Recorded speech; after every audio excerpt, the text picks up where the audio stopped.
Banyak sekali whales yang menutup posisi long atau beli di Bitcoin dan juga funding rates di futures trading itu didominasi oleh angka negatif. Apakah market mau balik arah atau malah terjadi short squeeze yang membuat Bitcoin ngepump lagi? Kita akan bahas itu di video kali ini. Tapi sebelumnya saya minta tolong untuk like dan subscribe dulu ya. Gratis dan cepat kok, cuma 2 detik. Itu juga buat kalian supaya nggak ketinggalan infonya. Dan saya doakan semoga trading maupun investingnya berjalan lancar. Selamat datang di channel Cuan Kripto bersama saya Niko. Di sini tempatnya kita ngebahas segala hal tentang kripto tanpa adanya bias dan dorongan dari pihak manapun. Pastikan juga teman-teman komen videonya karena di akhir bulan kita akan mengadakan undian untuk 2 orang pemenang free membership Cuan Kripto. Di grup kita ngebahas ada banyak koin, sekaligus jika ada kesempatan masuk market saya juga akan share entry saya. Entry terakhir di grup membership Cuan Kripto, saya lagi untung lumayan, posisinya masih berjalan running, dan ada beberapa koin lain yang saya masukkan juga. Tapi itu untuk lengkapnya ada di grup ya. Buat yang mau join grup nanti di akhir video dijelaskan. Tapi buat yang mau dapat free membership, di komen videonya biar masuk undian. Dan tanpa panjang lebar lagi, langsung aja kita masuk ke analisisnya. Pertama itu kita masuk dari sentimen whales yang menutup banyak posisi di Bitcoin long. Belakangan ini para whales itu menutup posisi long di Bitcoin futures market. Setelah berbulan-bulan mereka mengakumulasikan posisi longnya, sekarang kita baru ngeliat ada drop yang cukup signifikan di kontrak Bitcoin long. Kebanyakan itu ditutup tanggal 25 Maret. Itu bertepatan banget sama kasusnya Binance FAT kemarin. Binance itu dituntut oleh CFTC karena melakukan perdagangan derivatif tanpa punya license-nya. Kalau keadaannya seperti itu seperti konspirasi banget ya, karena bisa aja kebanyakan posisi long yang ditutup pada tanggal 25 Maret itu karena di tanggal 25 Maret Bitcoin ada rejection dari resistance 28.800.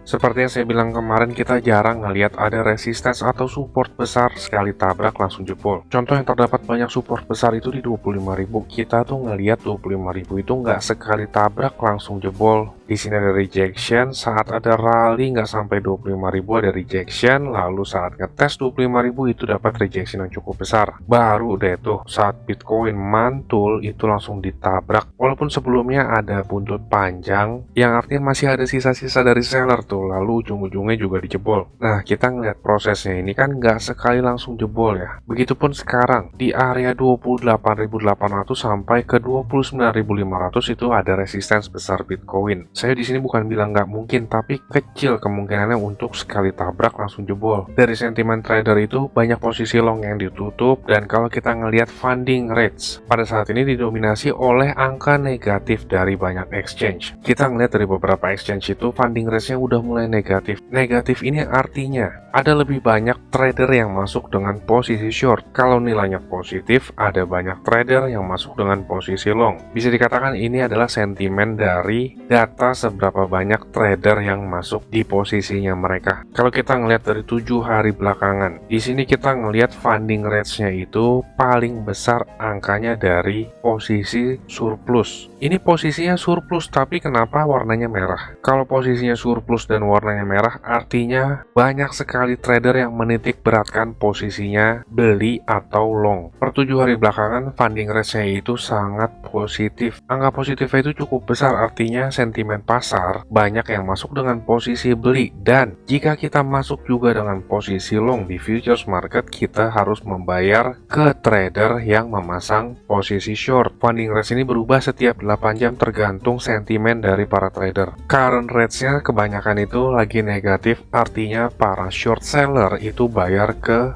trader yang memasang posisi long. Artinya pada saat ini tuh kebanyakan trader pede dengan posisi short. Kalau kita ngelihat dari kasusnya Binance itu, sepertinya pemerintah Amerika Serikat sangat anti kripto banget ya. Sebelumnya ada SEC yang nyerang sana sini, lalu sekarang si FTC. Mereka itu berdalih untuk menyelamatkan aset calon investor. Padahal sekarang itu yang lagi bermasalah adalah para bank konvensional. Kalau kita ngelihat dari data tahun 2001 sampai tahun 2023 saat ini, ada sebanyak 563 bank yang failure atau gagal. Tertinggi itu di tahun 2007 dan 2008, pada kala itu terdapat krisis perbankan atau housing crash, dan yang parahnya, per bulan Maret yang belum selesai, total aset bank yang bermasalah itu hampir menyamai krisis pada tahun 2008. Ini yang bahaya banget. Kita kan baru ngelihat dari video sebelumnya, yang saya bahas Fed printing money 9 hari lalu, itu ada 186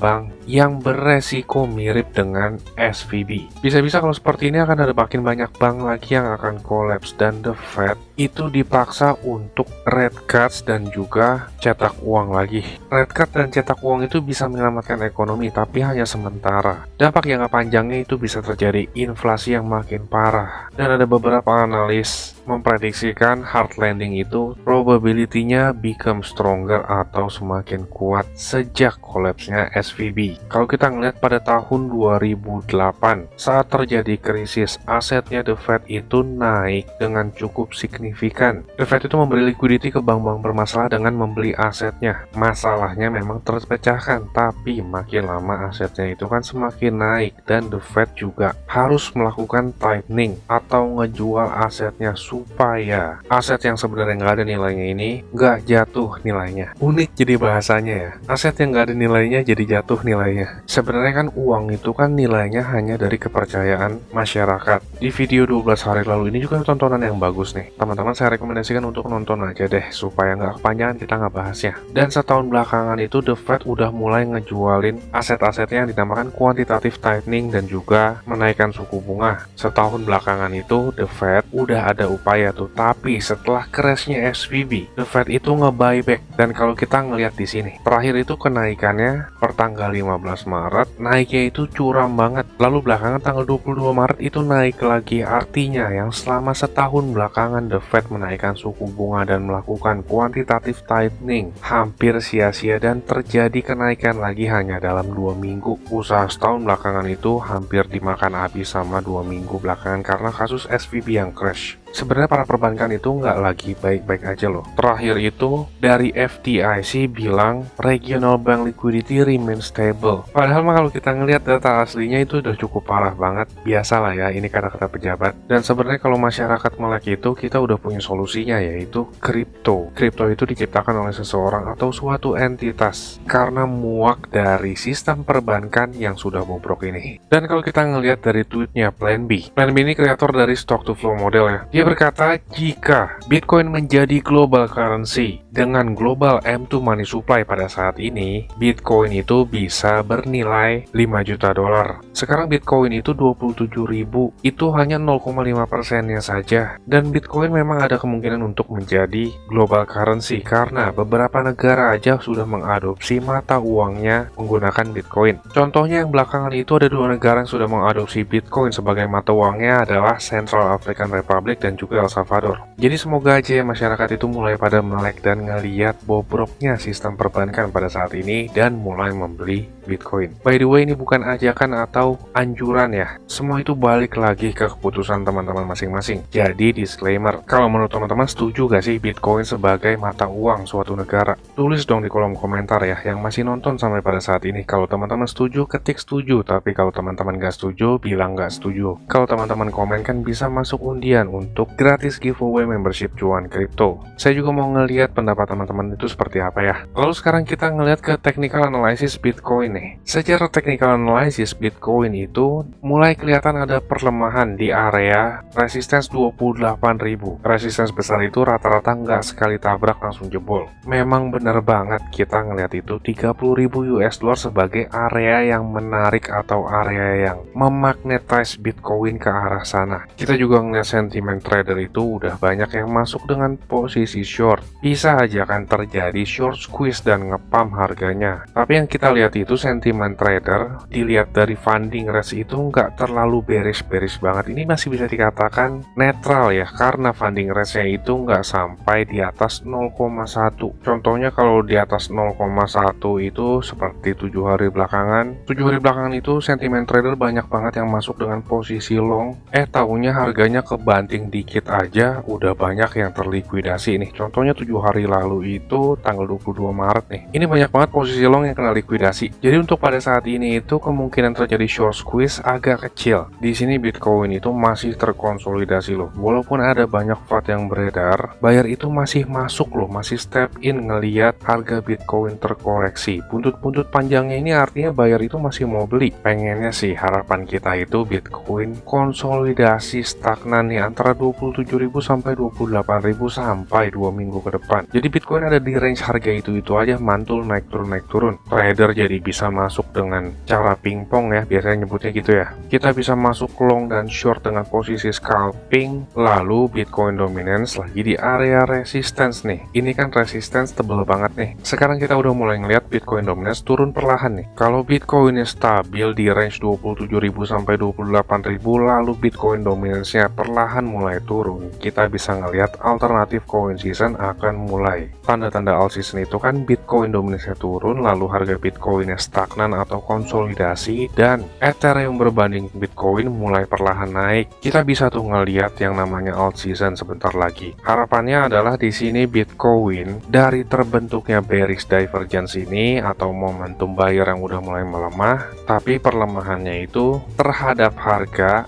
nggak terlalu drop signifikan. Kadang harapan memang nggak sejalan ya sama kenyataan loh. Kalau kita secara objektif ngelihat dari chartnya, Bitcoin itu udah mulai membentuk bearish divergence, dan bearish divergence cukup lama terbentuknya loh. Dari struktur market ini udah terbentuk yang namanya lower high dan juga lower low. Artinya di sini kita ngelihat ada perlemahan terhadap momentum buyer. Dan kalau kita ngelihat secara struktur market dari 25.000 ke 28.000 itu minim sekali hambatan. Last defense-nya itu ada di 30.700. Jadi harga bisa bergerak dengan cepat saat di zona tersebut. Price action itu kan ngelihat share probability dari harga yang terbentuk sebelumnya. Saya nggak mencoba lebih pintar di sini. Kita sama-sama belajar, dan yang saya pelajari selama ini adalah resistance atau support besar itu nggak sekali langsung jebol ditabrak. Tadi di awal saya jelaskan di 25.000 itu berkali-kali pencobaan loh. Di sini kita ngeliat bahkan sampai membuat lower high lower low dan struktur market turun lagi. Dan ngeliat price action dari time frame lebih rendah itu udah mulai terbentuk bearish divergence atau perlemahan dari buyer yang kemungkinan besarnya kita akan ngeliat sedikit aja koreksi. Pergerakan Bitcoin belakangan itu juga impulsif banget. 2 minggu belakangan Bitcoin naiknya 45%. Di sini kita ngeliat baru terbentuknya higher high tapi belum kelihatan membentuk higher low. Kemungkinan besarnya memang area 25.000 akan menjadi potensial higher low-nya Bitcoin. Dan udah ada banyak banget trader yang membidik 25.000 akan masuk dengan posisi long. Tahu dari mana 25.000 itu ada banyak order buy? Di sini kan kita bisa ngeliat dari data on chain atau dari combine order book. Di 25.000 itu tebel banget order belinya. Jadi di sini saya ngomong berdasarkan data loh ya. Kalau teman-teman ngelihat Bitcoin terkoreksi sedikit ke area tersebut, ya nggak usah terlalu khawatir atau terlalu panik. Bagi teman-teman yang masuk dengan posisi long, ya teman-teman kurang bijak karena ini merupakan area resistance loh. Situ trader atau FOMO karena ngelihat harganya ngepump, atau malah yang masuk dengan posisi long itu karena berdasarkan feeling dan news. Itu kan bahaya banget ya, sama aja kayak penjudi. Kita sebagai trader itu ngelihat dari banyak data loh untuk mempertimbangkan apakah kalau kita masuk market rewardnya lebih besar gak dari resikonya. Kalau resikonya lebih besar ya jangan masuk. Justru karena ini resistance besar saya masuk dengan posisi short. Itu juga saya sharing ke teman-teman member cuan kripto. Posisinya lagi surplus sekarang, dan harus diperhatikan ya teman-teman kalau mau masuk dengan posisi short sekarang itu risk reward rasionya udah nggak bagus. Kan harganya itu udah menjauh dari entry saya sebelumnya. Yang saya sharing ke teman-teman grup member cuan kripto itu tidak ambigu. Jadi ada beberapa koin yang saya share per detik ini saya bikin video keadaannya itu lagi surplus semua. Dan perlu diperhatikan ini bukan grup sinyal harian ya. Di sini itu kita belajar market dan saling membimbing supaya nggak salah langkah di dunia kripto ini. Ini bukan perjudian loh. Tiap hari kita belum tentu dapat kesempatan masuk market. Kalau resiko lebih besar, lebih baik kita protect dulu aset kita daripada masuk dipaksakan dan hasilnya malah rugi. Jadi buat teman-teman yang mau masuk dan nanya apakah dapat sinyal harian, ya belum tentu. Jadi teman-teman feel free tuh mau masuk atau enggak. Nggak ada paksaan untuk masuk grup. Tapi kalau teman-teman masuk grup ya otomatis ilmunya itu pasti berbeda. Kita bisa belajar untuk memprotect protek aset kita melawan inflasi, sekaligus kita juga bisa dapat untung. Saya nggak terlalu pusingin untuk ngejual member ya. Dari trading aja saya udah cukup bagus hasilnya. Kemarin itu udah komen bilang, kalau tradingnya bagus kenapa ngejual member? Justru saya mau membangun komunitas supaya semakin banyak orang melek tentang kripto. Kalau saya ngejual member, setiap hari saya upload video 3 loh, dan nyari subscriber sebanyak-banyaknya. Kalau teman-teman ngeliat nih video saya update-nya tuh 2 hari sekali, ini ada jeda 4 hari, ini ada jeda 3 hari, ya kira-kira pikir aja deh ya, malah jadi panjang kita ngebahas ke sana ya. Intinya di grup itu kita saling membantu supaya nggak salah langkah di kripto ini. Analisis yang saya sharing itu juga berdasarkan apa yang saya lakukan di market. Bersyukurnya banyak orang yang suka dan terbantu dari analisis yang kita sharing, bahkan udah bisa profit dengan trading caranya sendiri. Sekarang kita langsung deh ke kesimpulannya nih. Bitcoin sekarang itu agak di tengah-tengah. Mungkin untuk teman-teman yang mau scalping, timingnya pada saat ini tuh kurang tepat ya, karena kita udah berada jauh di bawah resistance. Itu range dari resistance-nya sekitar 4%, kan lumayan tuh ya. Dan range ke support terdekat itu ada 9%. Teman-teman mau masuk dengan posisi short sekarang itu risk reward rasionya nggak bagus. Dan kalau teman-teman mau masuk dengan posisi long, penempatan stop loss-nya juga nggak ideal. Dan juga stop loss paling masuk akal itu di bawah 25.000, dan risk reward rasionya itu nggak ideal. Lebih baik kita nunggu sampai clear dapat rasio reward yang bagus. Jadi kurang lebih seperti itu ya.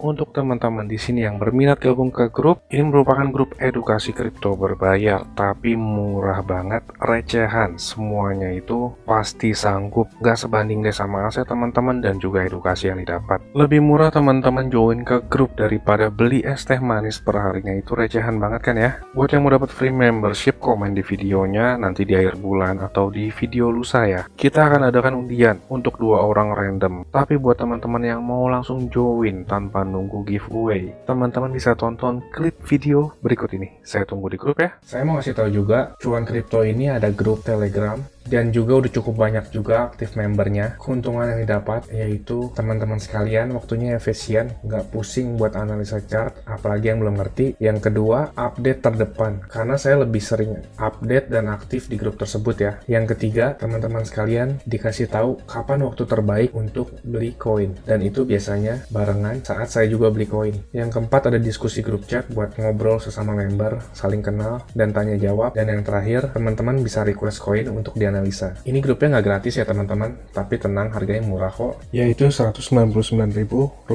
Tapi tunggu dulu, karena diskon buat teman-teman sekalian jadi Rp99.000 doang. Atau kalau dihitung itu sama aja kayak Rp3.300 per hari. Ini biaya per bulan ya teman-teman. 3.300 tuh murah banget ya. Harganya sama kayak parkir di pinggir jalan, tapi kalian bisa dapat manfaat yang cukup banyak dari grup ini. Ini harga promo ya teman-teman, cuma buat 100 pendaftar pertama. So jangan sampai ketinggalan ya, karena tinggal sedikit banget slotnya. Teman-teman bisa ngelihat sendiri ada 92 member aktif, dan saya kebanyakan lebih aktif di grup ini. Dan juga setiap ada peluang saya selalu kasih tahu ke grup ini kapan untuk entry-nya. Bisa lihat di sini ada 3 video yang di unlisted dari YouTube, karena ini khusus untuk member dari grup tersebut. Kalau kalian berminat, saya akan kasih link Telegram di kolom deskripsi. Kalian tinggal chat, saya berminat gabung. Ditunggu di grup ya. Capek kan beli pas lagi tinggi, jual pas lagi rendah? Ayo, buruan gabung grup ya. Saya pamit dulu, salam. Cuan kripto, cuan terus.